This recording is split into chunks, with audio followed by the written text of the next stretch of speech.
السلام عليكم ورحمة الله وبركاته. إن الحمد لله نحمده ونستعينه ونستهديه ونستغفره ونعوذ بالله من شرور أنفسنا ومن سيئات أعمالنا. من يهده الله فلا مضل له ومن يضلله فلا هادي له. أشهد أن لا إله إلا الله وحده لا شريك له وأشهد أن محمدا عبده ورسوله. يا أيها الذين آمنوا اتقوا الله وقولوا قولا سديدا يصلح لكم أعمالكم ويغفر لكم ذنوبكم ومن يطع الله ورسوله فقد فاز فوزا عظيما. الحمد لله الذي بنعمته تتم الصالحات. ربنا آتنا من لدنك رحمة وهيئ لنا من أمرنا رشدا. اللهم آت نفسي تقواها وزكيها وأنت خير من زكاها أنت وليها ومولاها. Alhamdulillah, syukur pada Allah Azza wa Jal kerana dengan rahmat dan juga limpah kurnia yang Allah Ta'ala berikan, dapat kita sekali lagi bersama pada malam ni menyambung perbahasan daripada kitab Fiqhul Akbar karangan Al-Imam Abu Hanifah rahimahullahu ta'ala. Sambungan kita ialah pada muka surat yang ke-49, iaitu di bawah tajuk Tiada had bagi ilmu Allah Azza wa Jal. Jadi kita tengok apa yang disebutkan oleh Al-Imam Abu Hanifah pada bab ataupun perbahasan ni. Kata pengarang rahimahullahu ta'ala, wa ya'lamullahu al-qa'imu fi hali qiyamihi qa'iman wa idha qa'ada faqad 'alimahu qa'idan في حال قعوده من غير أن يتغير علمه أو يحدث له علم ولكن التغير والاختلاف يحدث عند المخلوقين. Maksud dia, Allah Azza wa Jal mengetahui orang yang berdiri pada keadaannya sebagai berdiri dan apabila ia duduk. Wallahu ya'lamul qa'imu fi hali qiyamihi. Allah Ta'ala mengetahui orang yang berdiri. Al-qa'imu tu ialah fa'il, maksudnya ialah orang yang berdiri, sedang berdiri. Fi hali qiyamihi, waktu dia berdiri. Wa idha qa'ada, dan bila dia mahu duduk pun Allah Ta'ala mengetahuinya, dan macam mana dia duduk pun, keadaan dia duduk pun Allah Ta'ala tahu. Wa idza qa'ada faqad 'alimahu qa'idan, faqad 'ilmuhu qa'idan. Bila mana dia duduk, Allah Ta'ala mengetahui dia duduk dengan caranya, dengan kaedahnya. Fi hali qu'udihi, perihal keadaan duduk dia. Min ghairi an yataghayyar, tanpa Allah Ta'ala melakukan perubahan, maknanya tak berlaku apa-apa perubahan, pengurangan ilmunya. Ilmu sini kita nak terjemah dengan mengetahui lah yang lebih tepat. Maknanya Allah Ta'ala mengetahui orang yang berdiri bila dia nak duduk, waktu dia duduk macam mana, lama mana dia duduk, apa yang dia rasa waktu dia duduk, itu semua dalam pengetahuan Allah Azza wa Jal.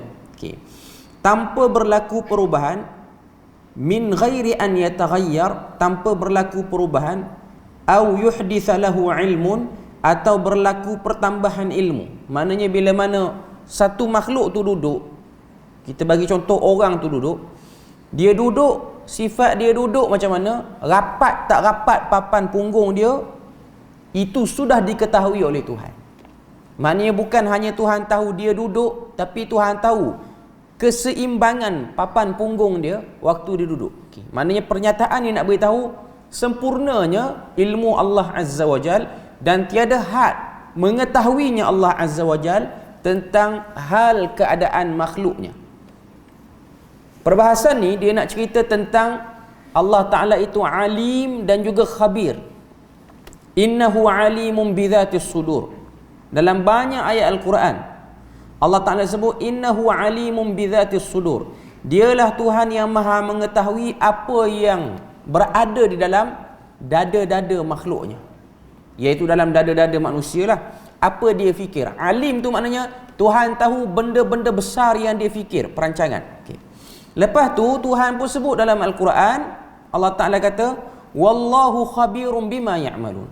Allah Ta'ala itu maha memperhalusi dalam pengetahuannya terhadap apa yang kamu lakukan. Okay. Alim, Allah Ta'ala tahu benda-benda utama. Khabir, Allah Ta'ala tahu benda-benda yang teknikal. Khabir tu dia lebih terperinci berbanding alim. Alim ni dia tahu mana tempat yang hujan hari ni. Saya bagi contoh. Allah Ta'ala tahu kawasan mana hujan, dan Allah Ta'ala mengetahui berapa titisan hujan yang akan turun dan jatuh di kawasan tu secara detail. Bukan setakat dia tengok, bukan setakat dia tahu hujan lebat macam kita tengok hujan lebat. Kita tak tahu berapa mililiter air yang jatuh kawasan tu. Cuma tengok hujan lebat berbanding dengan hujan renyai-renyai, hujan lebat lagi banyak air, tapi tak boleh nak detailkan berapa. Itu pengetahuan makhluk. Pengetahuan Tuhan lebih detail pada itulah. Allah Ta'ala lebih detail pada tu. Okey. Huraian dia sebut Allah Ta'ala mengetahui segala apa yang telah berlaku, sedang berlaku dan akan berlaku. Semuanya tersingkap kepada Allah Azza wa Jal tanpa terkecuali. Waktu dan hitungan masa hanyalah ketetapan kepada manusia yang terbatas ilmunya. Maknanya bila mana kita tahu sesuatu berdasarkan ramalan ilmu yang kita ada pun masih terbatas. Kita ambil contoh cuaca tadi, bila mana Jabatan Meteorologi dia keluarkan cuaca esok macam ni, keterbatasan ilmu pengkaji cuaca tu sangat besar jurang dia dengan ilmu Tuhan tu sendiri. Maknanya dia cuma tahu dari segi ramalan, tu pun belum tentu tepat. Belum tentu tepat. Okay. Manusia terikat dengan kiraan waktu, saat, minit, jam, hari, minggu, bulan, tahun, dekad dan abad. Maknanya orang yang meramal cuaca esok, dia hanya boleh ramal dalam waktu yang terdekat. Paling tinggi pun dia boleh ramal 3 hari. Dia tak boleh ramal apa yang berlaku pada tahun depan. Hujan tahun depan macam mana? Tak boleh ramal. Okay. Beza dengan ilmu Allah Azza wa Jalla. Perkara yang baru ada dan baru berlaku hanya diketahui ketika ianya wujud dan jika ianya sampai kepadanya atau jika dia mencari maklumat tentangnya. Kita tahu selepas kita buat satu usaha untuk tahu benda tu. Kalau kita tak buat apa-apa usaha, kekallah kita dengan tak tahu itu. Tapi Allah Azza wa Jal, bila mana dia tahu bukan dengan penyelidikan. Macam kita ada penyelidikan baru tahu. Tapi Tuhan, dia tak macam tu ilmu dia. Macam mana kita tahu satu benda ni dia ada sifat ni, tarik buat masuk dalam makmal, baru tahu. Kalau tak buat masuk, lagi tu tak tahu. Okay. Tidak ada bagi Allah sesuatu yang dikatakan sebagai maklumat baru. Tiada sebarang pertambahan dan perubahan ilmu di sisi Allah. Maknanya di sisi Tuhan ni, tidak ada yang disebut dengan penemuan baru. Yang cerita penemuan baru ni, teori-teori baru, istilah-istilah baru, apa-apa sajalah benda-benda baru ni hanya pada makhluk. Okay. Walaupun setiap saat berlaku perubahan, pergerakan dan perpindahan pada makhluk, semuanya itu tidak tersembunyi kepada Allah. Maknanya ini nak bahas tentang alim dan khabirnya Allah Azza wa Jalla. Maknanya bila mana kita baca Quran, kita tengok ayat tu ditutup wallahu alimun bidzatis sudur. Allah Ta'ala itu mengetahui apa yang tersembunyi dalam hati. Ataupun apa-apa sajalah ayat Quran yang ada perkataan alim, salah satu ada sifat Tuhan. Alim tu maknanya Tuhan tahu benda-benda besar yang akan berlaku pada manusia. Okay. Bila mana kita baca ayat Quran, wallahu khabirun, Allah Ta'ala itu khabir. Dia lebih teliti berbanding alim. Dia lebih special berbanding alim sebab tahunya Tuhan pada sifat khabir ialah tahu secara teknikal.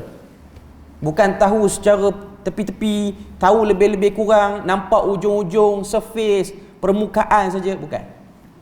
Okay, jadi ini ialah had kesempurnaan Allah Azza wa Jal. Nak ceritanya tiada had dalam bab ilmu Allah. Okay. Selesai untuk yang tu. Terus kepada fitrah kejadian manusia. khalaqallahu ta'ala al-khalqa saliman minal kufri wal iman, thumma khatabahum wa amarahum wa nahahum, fakafara man kafara bifi'lihi wa inkarihi wa juhudihi al-haq bi khadlanillahi ta'ala iyyahu, wa amana man amana bifi'lihi wa iqrarihi wa tasdiqihi bi taufiqillahi ta'ala iyyahu wa nasartuhu lahu. Maksud dia muka surat yang ke-50, Allah Ta'ala sebut pada cerita penciptaan fitrah manusia ni, Allah Ta'ala kata khalaqallahu ta'ala al-khalqa saliman minal kufri wal iman. Allah Ta'ala menciptakan makhluk manusia dan jin dalam keadaan kosong, tidak ada apa-apa penilaian daripada kekufuran dan keimanan. Kemudian Allah menitahkan mereka dan memerintah mereka dan melarang mereka. Maknanya bila mana kita keluar daripada perut ibu kita, kita dilahirkan, mak kita beranak pada kita, tak boleh kata bayi ni beriman, tak boleh kata bayi ni kafir, sebab dia kosong lagi pada waktu tu. Sehinggalah dia menerima khatabahum, titah perintah, wa amarahum, arahan, wa nahahum, larangan. Waktu itulah kita akan tengok dia akan jadi iman ke kufur bila mana dia bertindak balas terhadap titah perintah, suruhan dan larangan. Mana nak cerita, manusia pada awalnya tak boleh kata kafir, tak boleh kata beriman. Beza dengan beberapa firqah-firqah yang lain, beza dengan beberapa kumpulan-kumpulan yang lain. Antaranya ialah kelompok Khawarij. Khawarij mereka mengkufurkan bayi yang baru keluar daripada perut mak dia. Khawarij ni dia ada beberapa pecahan lah. Termasuk juga Mu'tazilah pun sebut benda yang sama. Dan Mu'tazilah pun ada beberapa pecahan. Beza dengan Ahlus Sunnah wal Jamaah berdasarkan hadis Nabi. Nabi kata, kullu mauludun 'alal fitrah. Setiap bayi yang dilahirkan itu dilahirkan di atas fitrah. Fitrah ni maksud dia apa? Satu, saya nak bagi contoh mudah. Okey. Contoh paling senang nak faham fitrah ni apa dia? Kita beli, contoh, beli telefon. Dapat telefon tu, software yang ada kat dalam tak perlu download. Macam itulah. Okey. Lepas pada pakai telefon tu, kita download pula dia punya software dia, tambah yang tu, tambah yang ni. Okay. Waktu keluar pada kilang tu, kita beli kereta ke apa, keluar pada kilang tu, yang dikeluarkan, yang ada waktu kita first terima tu, itulah yang disebut sebagai fitrah, ataupun dalam bahasa mudahnya keadaan asal manusia. Macam tu. Okay. Dan keadaan asal manusia ni, dia keluar cukup waktu tempoh matang dia, bila mana dia dah balik, bila mana dia dah berakal, dia akan ada satu perasaan. Dia nak percaya sesuatu, dia tak nak percaya sesuatu. Itu fitrah. Waktu itulah dia akan cari, dia akan salurkan. Dia nak percaya ni, percaya pada mana? Percaya pada tauhid, berimanlah dia. Kalau dia percaya pada berhala, kufurlah dia. Cuma nak kata, fitrah maksudnya itulah. Sebab ada orang, bila mana kita sebut perkataan fitrah berkali-kali, dia tak faham fitrah tu apa. Fitrah ni ialah perasaan, emosi, mental, pemikiran yang awal, yang bersih, belum bercampur apa-apa ideologi, belum bercampur apa-apa ilmu lagi pun, tak dengar apa pun lagi. Itu dia panggil fitrah. Tapi benda tu dia boleh bertindak sebagai satu alat untuk kita bertindak balas terhadap apa yang kita dengar. Tuhan bagi pada kita pendengaran, khalaqas sam'a wal absara wal af'idah. Tuhan jadikan pada kita penglihatan, jadikan pada kita lintasan hati yang boleh proses apa kita dengar, apa kita lihat. Itu dia panggil afidah dalam bahasa Arab. Okey, afidah ni satu benda, lintasan hati, pemikiran, yang bila mana kita dengar sesuatu, kita tengok sesuatu, kita boleh fikir seorang diri apa yang kita dengar, apa yang kita lihat. Okey. Jadi dengan semua panca indera yang Tuhan beri ini, manusia dia boleh pilih. Yang ni ke dia nak, yang ni ke dia nak. Yang baik ke yang dia nak, ataupun yang buruk ke yang dia nak. Okay. Jadi pada perbahasan ni, Imam Abu Hanifah dia nak kata dia tidak bersama dengan kelompok Mu'tazilah yang berfahaman bahawasanya manusia itu sudah ada bibit kekotoran, kekufuran pada peringkat awal. Tak bersama juga dengan agama lain, iaitu Kristian, yang mengatakan semua orang yang lahir selepas Nabi Adam ni adanya original sin, dosa warisan. Pun sama juga. Nak sebut pada kita bahawasanya ini ialah petunjuk petunjuk Imam Abu Hanifah berlepas diri daripada kelompok-kelompok tu. Okey. Seterusnya, apa lagi dalam terjemahan disebut? Dalam terjemahan tu dia kata fa kafara man kafara bi fi'lihi. Maksud dia, ada yang menjadi kufur dengan perbuatan, keingkaran dan penentangannya terhadap kebenaran dengan Allah membiarkannya. Okey, yang ni pun penting. Okey. Fa kafara man kafara bi fi'lihi wa inkarihi wa juhudihi al-haq bi khadlanillahi ta'ala iyyahu. Ada manusia ni dia jadi kufur dengan sebab perbuatan dia, dengan sebab pengingkaran dia dan juga degilnya. Ingkaruhu, ingkarlah bahasa Melayu. Juhud ni maksudnya ialah degil. Juhuduhu al-haq, degil bila mana datang kebenaran, dia tak nak bersama kebenaran, dia tak peduli kebenaran. Bi khadlanillahi ta'ala iyyaha. Bila mana dia degil, dia lawan, dia kafir terhadap arahan tu, Tuhan biarkan dia kekal dengan degil, dia kekal dengan engkar, dia kekal dengan kafir itu. Tuhan tak ambil tindakan pada dia. Okay. Ini antara benda yang mengelabui sebahagian besar mereka orang-orang yang tak jelas tentang tauhid. Terutamanya waktu bertembungnya Nabi dengan musyrikin Mekah. Bila mana mereka mempersoalkan kenapa kena ikut risalah tauhid yang Muhammad bawa, sedangkan apa yang kita buat tidak mengurangi daripada keperluan hidup, daripada keperluan asas sampailah kepada keperluan yang bersifat aksesori, tambahan. Maknanya kita nak makanan, kita nak perlindungan, selepas menyembah berhala kita dapat. Air ada, makanan cukup, tempat tinggal pun elok. Naik lagi keperluan lain, keselamatan, keperluan lain, kemegahan, keperluan lain disayangi, keperluan lain disanjung. Semua tu tak terganggu bila mana sembah berhala. Bila mana manusia, orang kafir, dia pilih untuk menjadi penyembah berhala, Tuhan tak ambil tindakan cepat-cepat. Tapi Tuhan hantar Rasul untuk dia ambil masa dia fikir perbuatan dia buat tu betul ataupun tidak. Dia hantar Nabi, Nabi tu bawa bermacam-macam keajaiban, antaranya karamah, antaranya mukjizat. Selain pada mukjizat, Nabi juga memberikan hujah-hujah logik. Kalau kita baca pada akhir surah An-Nur, Allah Ta'ala sebut tentang bagaimana lemahnya berhala-berhala yang dijadikan sebagai idola. Idola ni ialah duk mana-mana pun nak kena bawa. Maknanya berhala yang besar, Hubal di Mekah. Yang ni first berhala. Berhala yang dibawa oleh Amru bin Luhai yang jauh zaman dia dengan Nabi. Dia bawa berhala tu, dia letak dalam Kaabah. Okay. Bila mana orang Mekah tengok, okay, ini berhala, test sembah. Bila mana nak minta turun hujan, kemarau di Mekah, test sembah berhala Hubal ni, turun hujan lepas pada tu. Jadi diorang pun continuously, berterusan untuk menyembah benda tu. Okay, bila mana diorang dah nampak hebat Hubal ni antara berhala yang paling tua. Yang paling besar ialah Al-Mana, Al-Lata, Al-Uzza di Mekah. Yang paling tua, maknanya yang paling first berhala masuk selepas datangnya risalah tauhid daripada Nabi Ibrahim, Nabi Ismail ni, nama dia Hubal. Okay. Bila mana Hubal ni dilihat sebagai berhala yang hebat, test minta hujan turun selepas mengabdikan diri depan berhala ni, maka berlakulah kopi terhadap Hubal. Kopi ni maksud dia apa? Okay, tengok muka Hubal, yang ni saiz besar, tak boleh bawa ke mana-mana. Jadi kita cari bongkah kayu mana, cari batu mana, ukir, bagi saiz kecil. Yang ni duk selit dalam poket, tapi printed daripada muka kawan tu. Ataupun saiz sederhana, boleh letak atas belakang unta. Okay.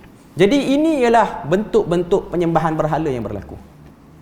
Bila mana benda ni dah lama, dah jadi darah daging ni, tiba-tiba datang Nabi kata yang ni tak betul. dalam keadaan mereka menikmati semua nikmat walaupun mereka sembah berhala. Jadi Imam Abu Hanifah dia nak sebut pada kita, antara masalah satu orang tu, dia tak boleh tinggal benda jahat sebab dia dapat cover daripada benda jahat yang dia buat dalam kehidupan dia. Dia buat benda jahat, makan minum dia cukup, pengurusan kehidupan dia terbela. Jadi dia tak rasa benda jahat itu jahat, sebab apa yang dia buat itu ialah mampu untuk menguruskan dia. Tambah pula, dalam duk sembah berhala tu, zuriat-zuriat yang lahir selepas dia orang jadi sembah berhala bukanlah zuriat-zuriat yang degil, tapi zuriat-zuriat yang baik. Ujian besar kepada orang yang datang Nabi pada waktu tu, sebab dia nak terima kebenaran tu, dia ambil masa. Sebab apa? Apa yang Nabi bawa ialah Nabi suruh buang tu berhala tu, jangan terlibat pun dalam penyembahan berhala. Dia agak susah sebab satu orang tu bila mana dia dah sembah dan dia berjaya dalam sembahan dia tu, dia dapat jawapan dalam sembahan dia tu. Okay. Jadi kata Imam Abu Hanifah ni, bila mana Tuhan biarkan satu orang tu dalam kesesatan, bukan bermakna kesesatan itu diredai, perbuatan itu diredai, bukan. Tuhan tak suka juga, tapi dia Maha Adil, dia menjalankan sebagaimana yang telah dia sebutkan. Maknanya manusia, dia berusaha, dia dapat. Sebenarnya yang dia orang dapat makan cukup, minum cukup tu bukan kerana sembah berhala. Bukan kerana sembah berhala pun. Kerana Mekah itu sendiri, penduduk dia ada kemahiran dalam jual beli. Ada kemahiran dalam jual beli. Sebab tu kalau kita baca dalam surah Quraisy, ila fihim rihlatash shita'i was-saif. Li ila fi Quraisy ila fihim rihlatash shita'i was-saif. Tengok keadaan Quraisy, Tuhan kata mereka ni pandai lebih daripada Arab yang duduk sekitar-sekitar dia orang. Mereka buat perjalanan bisnes pada waktu syita, musim sejuk, dan juga pada waktu panas. Setahun 2 kali perjalanan bisnes berskala besar, yang mana pada waktu tu kabilah-kabilah lain tak buat benda tu, melainkan Quraisy dia yang buat. Dia orang kaya kerana pandai berniaga, tak lebih pada tu, bukan kerana hebat berhala tu. Cuma dia orang rasa kami hebat kerana stay dengan berhala. Sedangkan Allah Ta'ala datangkan Nabi Muhammad, Nabi dah beritahu, kalau kamu stay di atas agama tauhid ni, tak berkurang pun daripada apa yang kamu dapat, bahkan bertambah. Sebab apa yang kamu buat Tuhan redha, iaitu tinggal syirik, ambil tauhid. Cuma yang di problemnya, pelaku syirik yang terlibat dalam berhala ni, mereka tak mahu meninggalkan kerana mereka mendapat kecemerlangan dalam kehidupan dia orang. Cemerlang dari segi material ni lah. Makan minum cukup, pengaruh pun ada, dihormati. Ini semua benda yang manusia nak dia dapat. Selamat pun selamat, bergaduh dengan orang, berperang dengan pihak mana-mana pun selalunya Quraisy menang, yang lain kalah. Jadi sebab itulah dia orang dalam syair-syair dia orang akan angkat berhala. Tuan-tuan tengok, dulu sebelum datang Nabi Muhammad ni, orang-orang yang belajar bahasa Arab, bidang bahasa Arab, dia akan tahu dalam bahasa Arab ni dia ada satu part yang kita kena belajar, ialah syair jahili. Syair-syair masyarakat Arab jahiliah. Antaranya ialah sab'un mu'alliqat. 7 syair yang mahal, harganya digantung di Kaabah. Kalau kita tengok dalam sejarah, Kaabah ni asal dia tak ada apa-apa, tirai pun yang tutup. Sehinggalah datang satu orang raja daripada Bani Qahtan. Qahtan ni ialah Arab yang tulen, tak bercampur. Bila mana kita sebut bangsa Arab, kalau kita belajar sejarah bangsa Arab ni keluar pada mana, nama dia ialah Bani Qahtan. Kalau tuan-tuan tengok, orang Arab dia ada keturunan ujung tu Al-Qahtani. Ini pure Arab, tak bercampur dengan mana-mana pun. Dia tak bercampur dengan mana-mana bangsa-bangsa lain, tak bercampur. Okay. Biasanya daripada Yaman dan Iraq, dua negara ni ialah tempat kabilah Qahtani ni. Okay. Salah seorang pada Raja Qahtan, nama dia Raja Tubba. Quran sebut, Quran mention kaum Tubba ni. Kaum Tubba ni, antara benda besar yang kaum Tubba buat ialah meletakkan kiswah kepada Kaabah. Ni first raja yang letak kiswah kepada Kaabah. Okay. Tubba ni digambarkan sebagai raja yang hebat, digeruni oleh masyarakat Arab. Macam-macam gelaran-gelaran kehebatan yang diberikan kepada dia. Macam-macam nama-nama yang hebat diberikan kepada Tubba. Okay. Bila mana dia sarungkan Kaabah tu, disebut dalam syair-syair, dia kata awal man kasa Kaabah, orang pertama yang menyelimuti Kaabah, memakaikan baju pada Kaabah. Okay. Mula-mula dia kain kosong je, tak ada apa-apa. Okay. Lama kelamaan dia orang jadikan atas kain itu ada tenunan dan tulisan syair-syair yang hebat. 7 syair yang hebat. Saya tak ingat sangat syair tu, sebab ni kita dengar cerita-cerita je lah. Sebab dalam bab ni yang belajar secara komprehensifnya lah orang-orang yang ambil bahasa Arab dan kesusastraan Arab, dia akan tahulah. Okay. 7 syair tu hebat. Syair tu diberi bidaan harga tinggi. Sebab bagi masyarakat Arab, dia orang mengangkat orang-orang yang petah bercakap. Petah bercakap dengan gaya syair. Tuan-tuan boleh tengoklah dalam, kalau tempat kita majlis istiadat diraja apa semua ni, kalau ada persembahan pun dia persembahan kebudayaan lah, nyanyian bangsa budaya tu, macam tempat kita. Tapi masyarakat Arab, bila mana majlis-majlis besar yang membabitkan raja-raja, dia orang datang, terutamanya Arab yang di Gulf ni, di negara-negara Teluk ni. Okay. Antara benda yang dia orang wajib buat ialah melantunkan syair.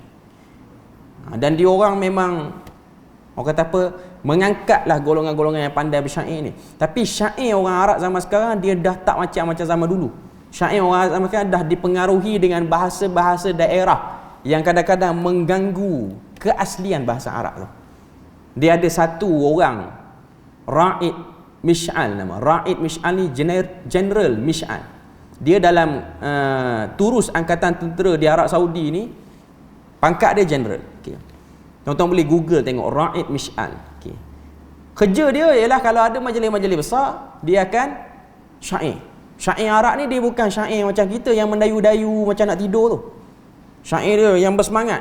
Tengok pada keadaan. Kalau syair, kalau majlis itu berkaitan dengan pembukaan ketenteraan, maka syair dia bersifat hamasiyah, ke arah peperangan lah syair dia tu. Okay. Kita yang Melayu ni melopong lah dengar, tak tahu apa pun dia orang duk kata apa. Okay. Biasanya dalam perkahwinan, benda ni akan dilantunkan, benda ni akan dibuat. Cuma kita akan pelik lah, sebab kita bukan budaya kita. Saya first tengok benda ni, kita tengok kenapa dia orang ni lambat makan, kenduri. Dia orang buat majlis kahwin, macam kita majlis kahwin orang Melayu ni makan dulu. Arab tak, dia syair lama, 5-6 jam syair. Last sekali balik tu baru tahu orang makan. Sebab duk tunggu dia bersyair. Kita tak faham apa yang dia duk bersyair, tapi dia bersyair tu serius. Kadang-kadang macam nak menangis, kadang-kadang macam nak marah, kadang-kadang bersemangat, tak tahu apa. Saya pun tak faham apa yang dia sebut, tapi bahasa-bahasa yang digunakan, perkataan yang digunakan sangat bombastik lah perkataan dia tu. Cuma saya nak katanya ialah itu kemuliaan bangsa Arab. Sebab tu Nabi sebut dalam hadis, inna minal bayani lasihara. Nabi kata, orang yang pandai menyusun kata-kata ni ahlul bayan. Dalam bahasa Arab dipanggil ahlul bayan. Orang yang pandai balaghah, kesusastraan ni ahlul bayan. Orang yang macam ni di zaman Nabi seakan-akan orang yang terlibat dengan sihir. Sebab dia punya kesan, dia bercakap tu orang jadi semangat. Ini benda yang ada pada setengah-setengah imam. Antaranya ialah Imam Asy-Syafi'i. Sebab tu Imam Syafi'i ni dia ada Diwan Asy-Syafi'i, himpunan syair-syair dia. Sebab tu kalau kita tengok Imam Syafi'i ni, orang akan pergi dekat dia. Kalau orang tak dengar dia mengajar fiqh, orang akan dengar dia bersyair. Dan bila mana dia nak jawab persoalan-persoalan fiqh pun, dia jawablah bentuk syair, ataupun dia nak perli satu-satu adat yang buruk di setengah-setengah tempat, dia akan lantunkan dalam bentuk syair. Dia bezalah, ini ialah kebudayaan dia orang. Okay. Cuma nak katanya syair, 7 syair tu yang digantung di sisi Kaabah ni, antaranya ialah membesarkan beberapa berhala. Al-Lata, Al-Uzza, Al-Manah dan juga Hubal. Ini antara benda-benda yang kita boleh tengok lah dalam kebudayaan masyarakat Arab. Sebab tu bila mana datang Quran, dia orang jadi lemah, tak kata apa. Sebab susunan perkataan Quran lagi dahsyat daripada susunan syair-syair yang dia orang lantunkan. Dan syair dia orang tu ada harga. Sebab tu kalau kita pergi di Mekah, dia ada satu tempat nama dia Ukaz, Suq Ukaz. Sini ialah tempat orang jual syair-syair dia orang. Macam kita fikir kan, apa kejadahnya jual syair? Apa faedah jual syair? Bukan balik rumah kenyang pun. Tapi itu kebiasaan dia orang. Dia macam nak ramai orang, dia tulis syair siap-siap, dia pun letak harga. Bermula dengan 1,000 dinar ke apa, up lagi. Dia macam ni tuan-tuan, jual lirik lagu. Penyanyi yang kita minat jual lirik lagu. Lirik lagu tu lagi mahal daripada kos untuk rekod lagu tu. Tapi lirik tu mahal. Dan dia orang ingat sebab masyarakat Arab ni dia itu budaya dia orang lah. Budaya dia orang. Sebab tu kalau kita tengok, kalau kita orang Melayu ni kita tak nampak dekat mana hebatnya Quran. Hebatnya Quran di situ. Di situlah. Iaitu Quran menjatuhkan semua kesusasteraan Arab. Bahkan bila mana Quran selesai diturunkan, orang belajar bahasa Arab dia akan tahu Quran menjadi sumber paling atas kesusasteraan Arab sampai ke hari ini pun. Antara tokoh besar dalam dunia susasteraan sastra Arab ni ialah Fadil Samir Ra'i. Saya tak pasti hidup atau tidak, tapi dia banyak tulis. Samir Ra'i ni orang daripada Iraq, nama tempat dia Samarra ataupun Samra sebahagian sebut. Cuma nak katanya itu ialah kehebatan. Jadi nak nampak hebat Quran ni, sebab tu bagi saya lah, dia mesti kena tahu juga bahasa Arab. Sikit pun jadilah. Baru kita akan zuk bila mana kita baca Quran. Baru kita akan nampak, oh hebat. Susunan word by word tu. Saya pernah baca buku Dr. Samir Ra'i tu, dia tulis i'jaz bayaniyah fi suratil Fatihah. Susunan perkataan dalam surah Fatihah. Bila mana kita baca, sebab dia punya bahasa ni low sikit, dia punya bahasa penerangan tu standard. Dia ada setengah-setengah ulama di negara Arab ni, dia tulis kitab, bahasa dia tinggi kan. Sebab dia nak tunjuk dia pandai bahasa. Antaranya ialah Syekh Abdul Fattah Abu Ghuddah ni, antara tokoh besar di Syam, di Syria dulu. Tulis buku je mesti payah perkataan. Kalau orang Melayu baca buku dia pakai kamus kamus Arab Oxford tu, boleh buang kamus tu. Tak boleh guna langsung kamus tu. Kena pakai kamus lain. Marbawi yang ni pun tak padan sebab dia punya kesusasteraan dia tinggi. Okay. Tapi kalau Samir Ra'i ni, orang yang belajar degree di negara Arab tahun 1, tahun 2 boleh faham lah level dia. Dia bahas kenapa Tuhan memulakan ayat pertama surah Al-Fatihah, sebab dia pegang pendapat ayat pertama ialah Alhamdulillahirabbil alamin, bukan bismillah. Kenapa perkataan alhamdu dipilih, bukan al-madhu, bukan asyukru? Yang tu saja makan 7-8 muka surat dah. Tapi kalau kita faham, kita akan nampak, oh ini hebat. Maknanya bukan cikai lah perkataan tu dipilih. Dia ada ketepatan struktur itu. Cuma saya nak sebut pada tuan-tuan puan-puan, orang Arab sekarang tak semua tahu benda tu. Itu hakikat dia. Tuan-tuan jangan ingat semua orang Arab tahu. Dia macam kita lah, orang Melayu. Bukan semua orang Melayu dapat A SPM bahasa Melayu, walaupun dia cakap bahasa Melayu. Tapi dia tak tahu ejaan, imbuhan ni tepat tak tepat. Okay. Ini ialah ilmu kesusasteraan. Okay. Cuma nak katanya imam yang paling hebat dalam bab kesusasteraan Arab ni ialah Imam Asy-Syafi'i. Okay. Terbalik semula pada pada kita punya ni kesempurnaan ilmu Allah ni. Okay.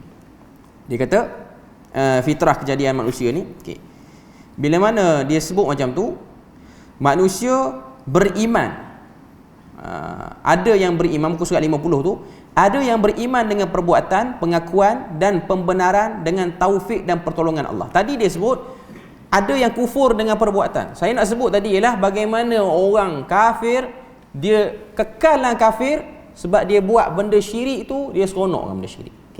Dan Tuhan biarkan. Okay. Kemudian kata Imam Abu Hanifah, dia kata wa amana man amana bi fi'lihi, dan berimanlah siapa-siapa yang beriman dengan perbuatan dia, wa iqrarihi, iqrar tu maksudnya dengan pengakuan dia, wa tasdiqihi, dan juga dengan pembenaran dalam hati dia, bi taufiqillah, dengan taufik daripada Allah, iyah kepadanya, wa nasartuhu lahu, dan juga pertolongan yang Allah Taala beri pada dia. Okay. Maknanya pada poin ni, iaitu yang muka surat 49 tu, fitrah kejadian manusia tu, Imam Abu Hanifah dia nak cerita pada kita, kalau orang tu kafir, Tuhan tak ambil tindakan, bukan bermakna Tuhan redha di atas kekufuran dia. Kalau dia punya hidup flow dia tu, dia kafir tak kena apa pun. Semua dalam flow hidup dia okey je. Dia menega pun okey, dia kahwin pun zuriat okey, apa-apa semua. Itu bukan ukuran kepada keredaan. Sama juga dengan orang beriman, bila mana dia beriman itu ialah dengan usaha dia, dan Allah Ta'ala top up sikit pada usaha dia tu, dengan Allah Ta'ala salurkan taufik.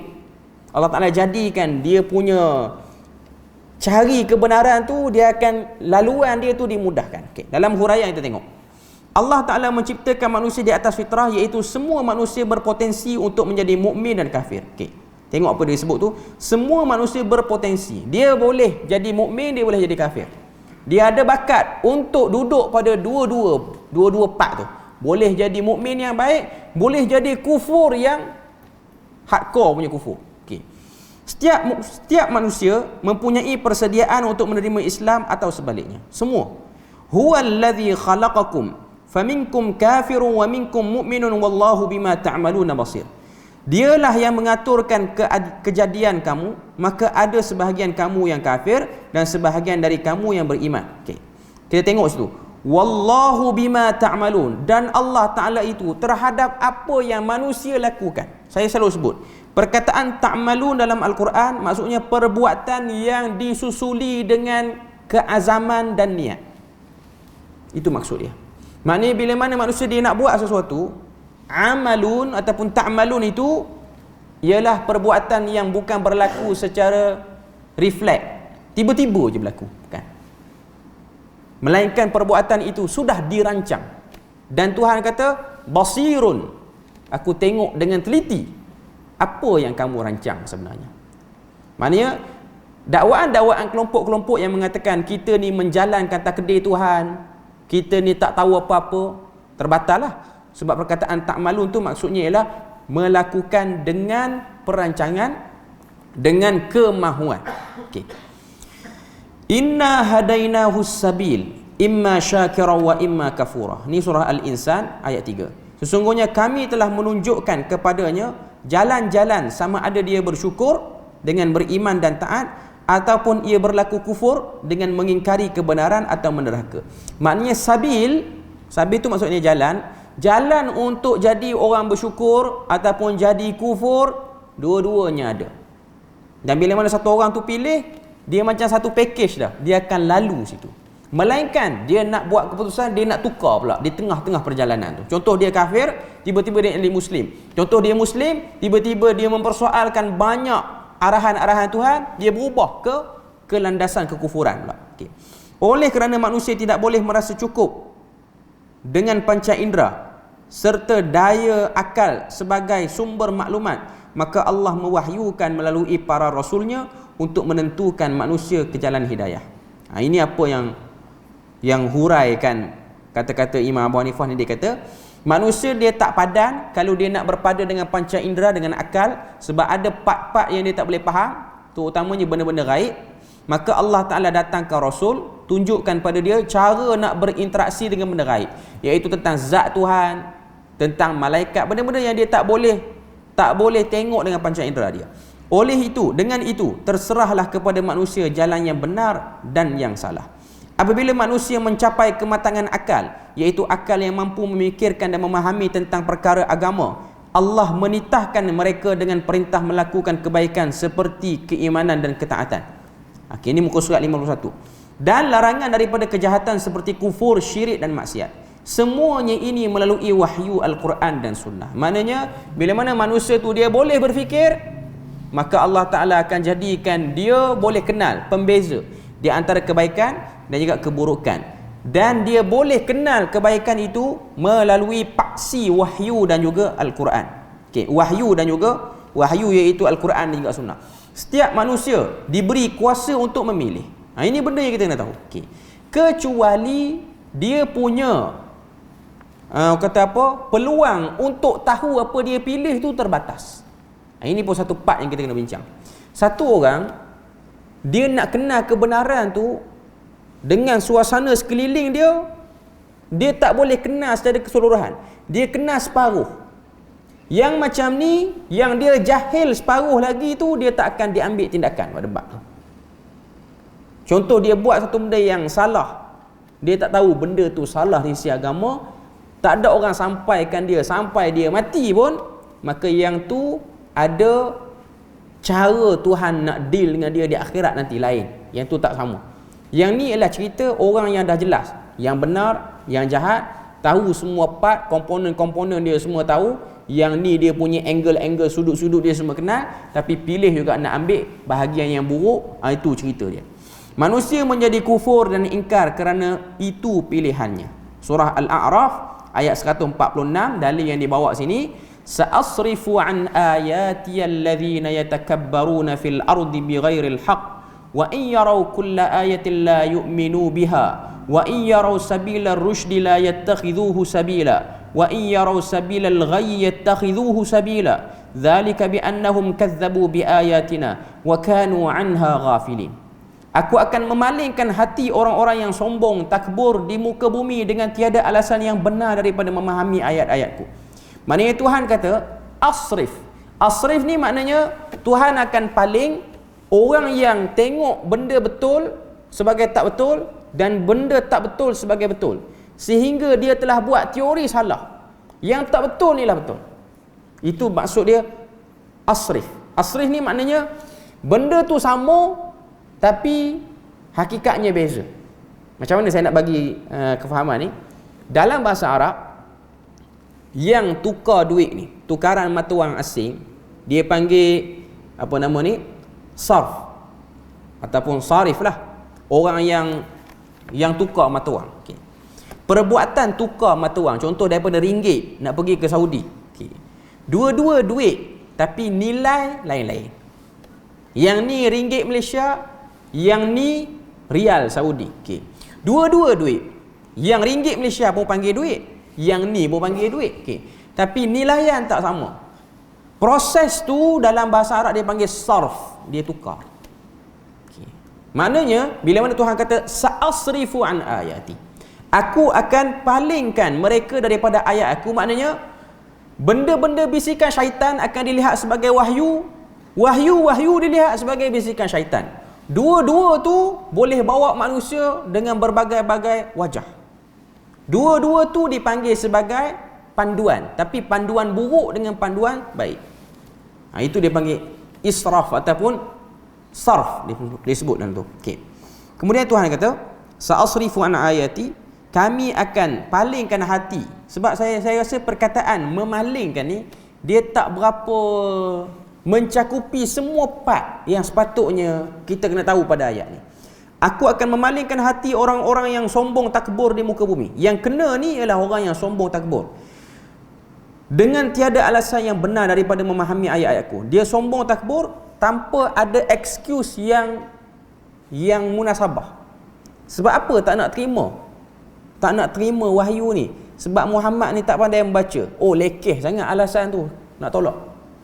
Itu maksud dia. Sebab apa tak nak terima teguran orang ni? Sebab teguran orang ni, orang yang tegur tu muda, lekeh. Yang tu dia panggil yatakabbar. Itu dia panggil takbur. Itu yang disebut dengan takbur. Kita bagi lalu azan tu. Okay, kita perhabis sikit huraian ayat 146 surah Al-A'raf tu. Okay. Bila mana Allah Ta'ala sebut sa'asrifu an ayati, aku akan palingkan, tukarkan orang-orang yang takbur di atas muka bumi tanpa alasan yang benar. Macam mana aku akan palingkan dia?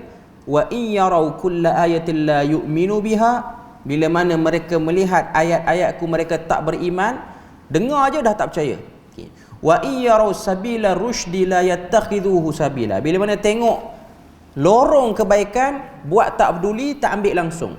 Wa in yarau sabilal ghayyi, bila mana mereka melihat jalan kesesatan, yattakhidhuhu, mereka ambil. Sebab apa? Sebab mereka terkena israful qalb. Hati dia orang faham yang tak betul tu betul, yang betul tu tak betul. Okay. Dia orang kena macam tu. Zalika bi annahum. Sebab apa jadi macam tu? Yang jadi samar macam tu kan apa? Penyakit dia takbur. Tak nak dengar, tak nak beri peluang diri ni untuk dengar apa orang ni nak cakap. Tu je problem dia. Sebab apa tak nak beri peluang? Sebab nak plekeh lebih tinggi daripada nak memberi peluang mendengar kebenaran. Itu yang berlaku kepada musyrikin Mekah pada waktu itu. Zalika bi annahum kazzabu bi ayatina. Kerana mereka jadi macam tu, sebabnya ialah kazzabu bi ayatina, mereka itu mendustakan ayat kami. Dusta maksudnya buat tak hera, buat tak indah. Ini semua termasuk daripada pendustaan. Wa kanu anha ghafilin, dan mereka itu bila mana datang ayat, mereka lalai. Mereka buat tak peduli. Itulah antara sebabnya. Jadi nak sebut, kalau orang tu jahat dengan sebab surrounding, sekeliling dia yang menyebabkan dia jahat, itu cerita lain. Itu dia terlibat dengan kejahatan kerana kejahilan. Yang kedua ialah jahat selepas tahu yang betul macam ni, orang dah larang, tak peduli. Itu yang dimaksudkan. Sebab orang buat jahat ni dia ada dua kategori. Hatta Imam Ibn Al-Qayyim Al-Jauziyah pun dia sebut benda tu. Dalam kitab dia banyaklah, Miftah Darus Sa'adah. Manusia yang buat jahat ni ada dua kategori. Kategori pertama, buat jahat kerana tertekan dengan keadaan sekeliling. Cara dia nak keluar daripada tekanan tu, dia buat jahat. Dengan dia buat jahat tu, baru stop keadaan yang teruk di sekeliling dia. Cuma sekejap je dia stop. Lepas pada tu dia akan bertambah balik kejahatan demi kejahatan demi kejahatan.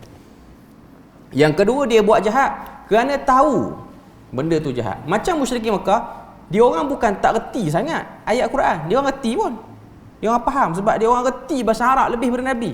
Cuma dia orang tak nak pada sebab-sebab tak munasabah. Sebab apa? Takut nanti kalau akad Nabi lebih-lebih, dialah yang akan jadi pemimpin. Kita ni akan terkebelakanglah selalu. Hanya kerana orang kata apa? Sebab-sebab yang terpencil. Tapi kalau buat jahat kerana kejahilan ataupun kerana surrounding yang tak membantu, tu cerita lain. Walaupun di dunia orang nampak dia jahat lah, itu umumnya lah. Sebab tu kalau kita tengok orang jahat di sekeliling kita ni, kita kata perbuatan dia jahat, tapi kita tak boleh lagi nak kata dia jahat totally, sebab kita tak tahu sebab dia memilih kejahatan tu. Belum tahu lagi. Mungkin dia pilih kejahatan tu kerana kejahilan, maka dia tak termasuk dalam apa yang kita bincang. Tapi kalau dia buat kejahatan setelah tahu benda tu jahat tapi tetap degil nak buat juga, maka itu confirm salah dia lah.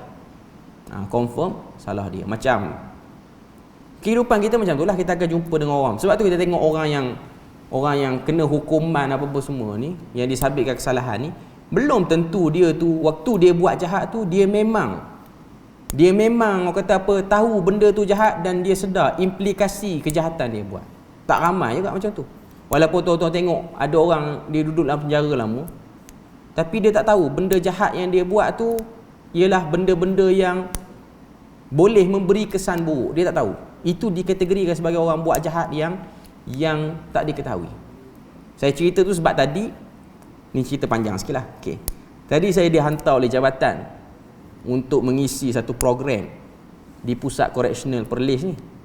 Ada beberapa orang pegawai lain. Pegawai-pegawai lain dia kena dengan banduan-banduan yang jinak-jinak sikit. Mari tang saya dia bagi banduan akhir yang memang nak kena rumah gantung lah. Yang ni saya nak cerita pun pening. Sebab kalau dia isu dia mak hijrah, nak suruh hijrah ke arah kebaikan. Yang banduan akhir ni nak hijrah ke mana? Memang dia tunggu fasa nak kena hukum lah. Hijrah dia ialah hijrah ke tali gantung, hijrah ke arah kematian. Sebab yang ni yang duduk kat surau-surau semua ni, yang ni mungkin setahun dua lagi akan keluar, esok lusa akan keluar. Yang banduan akhir ni dengan muka-muka dia orang apa semua, kita nak cerita tuan-tuan nanti bebas, silap dah kita. Sebab dia orang memang tak bebas dah pun. Jadi itu antara part. Sebab ada sebahagian yang saya tengok yang terlibat dengan kes-kes kanun kesesatan yang berat-berat lah. Kita masuk pun gerun tu first time saya masuk penjara tanpa buat salah. Cuma nak katanya kita masuk dah kita tengok. Cuma saya tengoklah muka-muka yang BA ni, istilah di banduan akhir ni. Kita selalu bayangkan yang banduan akhir ni muka dengan tatu penuh badan. Adalah yang tu ada 2-3-4 orang. Cuma ada yang tertarik saya, ada yang muka bersih elok. Tuan-tuan tengok dia punya muka, tuan-tuan tak rasa dia tu terlibat dengan kes yang berat. Saya tanya sarjan ataupun yang jaga tu, sebab dia duduk depan, dia macam banyak bertanya sikit lah. Saya tanya yang banyak tanya tu, yang nampak muka macam tak pernah sabar banduan akhir ni, apa kesalahan dia? bunuh orang. Muka macam tu, punya baik tu, rambut sikat tepi, bunuh orang. Maknanya hati kering. Okay. Cuma saya tak nak tanya lebih-lebih lah sebab first time masuk penjara ni saya macam sampai ke sekarang ni pun bau penjara tu duduk dekat lagi dengan hidung saya. Sebab bau penjara dia tak sama dengan bau kat luar ni. Okay. Sebab dalam tu bukan ada kipas, kita kuliah pun macam saya luar tirai, dia orang dalam tu. Okay. Cuma saya tanya apa yang, sebab benda tu akan berkala setiap minggu. Saya tanya apa yang saya nak ajar sekiranya datang pada kali akan datang. Sebab saya tak nak ajar apa yang saya nak ajar. Nanti kita jadi syok sendiri. Dia orang tak minat apa yang kita sebut. Tiba-tiba kita sebut, dia orang jadi bosan lah. Okay. Jadi dia kata, saya nak belajar tentang ibadat ya. Maknanya macam mana nak beribadat yang betul. Jadi kita tahu dia nak mengisi hari-hari akhir itu dengan benda tu lah. Lepas tu nak belajar tajwid Quran. Tu saja. Dia tak nak fikir orang nak bergaduh kat luar. Dia orang rumput pun tak pernah tengok, apatah lagi benda lain. Okay. Cuma nak katanya ada orang dia buat silap tapi surrounding yang menyebabkan dia terjatuh lampu. Itu yang dikategorikan sebagai silap dalam kejahilan. Tapi kalau dah sabit hukuman, dia kena hukum lah. Itu poin dia. Saya nak sebutnya, ada orang dia buat silap kerana memang dia tahu implikasi. Ada orang dia buat kerana dia tak tahu. Okay. Jadi setakat tu saja kita punya perbahasan pada malam ni. Moga Allah Ta'ala beri rahmat dan berkat. Subhanakallahumma wa bihamdika asyhadu an la ilaha illa anta wa astaghfiruka wa atubu ilaik.